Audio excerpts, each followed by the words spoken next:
As always, I recommend listening at 2 times speed. So, during this period, I was trying to talk my way out of it, so to speak, and defend myself.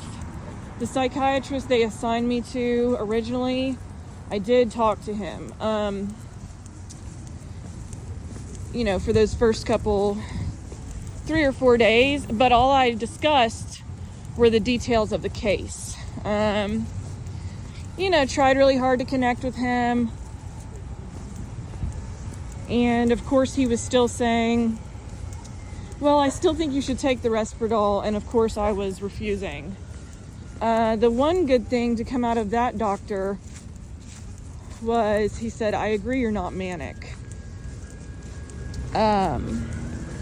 Because I was talking about how there were fraudulent and false efforts to paint me as such, simply for stating what I've been victim to. Other significant things about this time period of those first few days after me being admitted to the upstairs unit, I went out of my way to make friends with the psych techs, which are the lower level. Like, obviously there's the psychiatrists, then there's the nurses under the charge nurse, and then there's the psych techs, which are the rank and file workers at the psychiatric facilities. I went out of my way to make friends with them so that I could get them to do an internet search of the CMPD sex crimes unit, to get their phone number, CMPD Charlotte-Mecklenburg Police Department. And I called from the psych ward phone and left a message for the sex crimes unit. I specifically asked for the sex crimes unit because up to this point, just going to the police station had not been sufficient for this.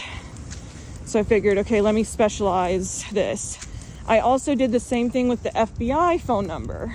Had one of the psych techs look it up, which involved literally sneaking around. That means something. That amount of support does mean something, that the psych techs, of course I'm not going to say who, went out of their way to give me what I was asking for, because in these psychiatric facilities, you don't have access to anything. Even if you have your phone when you're falsely imprisoned, in my case, falsely imprisoned, they take it. And in my case, I had left my phone at my apartment. But you literally don't have access to information. And that's one of the functions of the traffickers racketeering to set me up for this false imprisonment, is that I was on a fast-paced track to actually building a case against them, and they could tell I was determined in that. And when I'm falsely imprisoned there, obviously it fulfills all these other functions, like discrediting me, them having access to my body to rape me in my sleep, whereas they didn't have that access at my apartment because I had the alarm system. And it fulfilled the function of stopping the investigation. One real quick thing on this. Another reason that attempt on my life was made, and they were going to go ahead and take that opportunity to try to bring me great bodily harm or kill me with the red SUV on the highway with no tags, and the Italian man having coordinated it by trying to confirm I didn't have my phone on me, was that it was clear I was going to build a case. It was the day he said, oh, you were here yesterday. So it was clear that his initial plan of containing me had failed. So he was going to move on to the next level of escalation.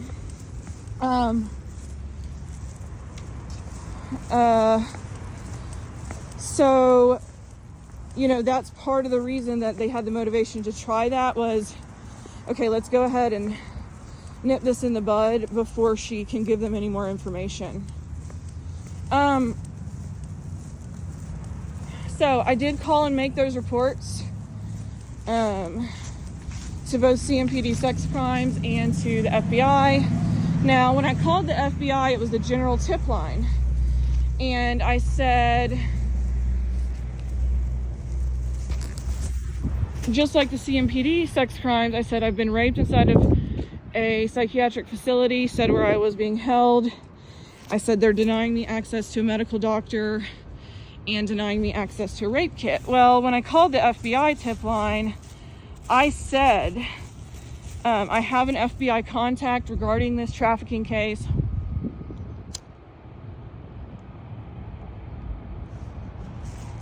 Can I please speak to her? And I said, her name is Desiree. She's the human trafficking contact at the Charlotte FBI field office. And they said, the woman on the phone said, I can't do that. So again, that's another function of me being falsely imprisoned, because I literally can't get in touch with my FBI contact. And they knew they had to do that to stop me from having contact with her. Of course, that's after all this, having to go out of my way to show up in person multiple times just to set up this contact. Because I knew that she believed me. When I was on the phone with the FBI giving that general report, at the very end, she said, "What's your name?" And I gave her my government name, and immediately her response was, a report will be made of this. And she was like, I don't want to say there was fear in her voice or scaredness in her voice, but you could tell that there was something related to my name when she took down my name.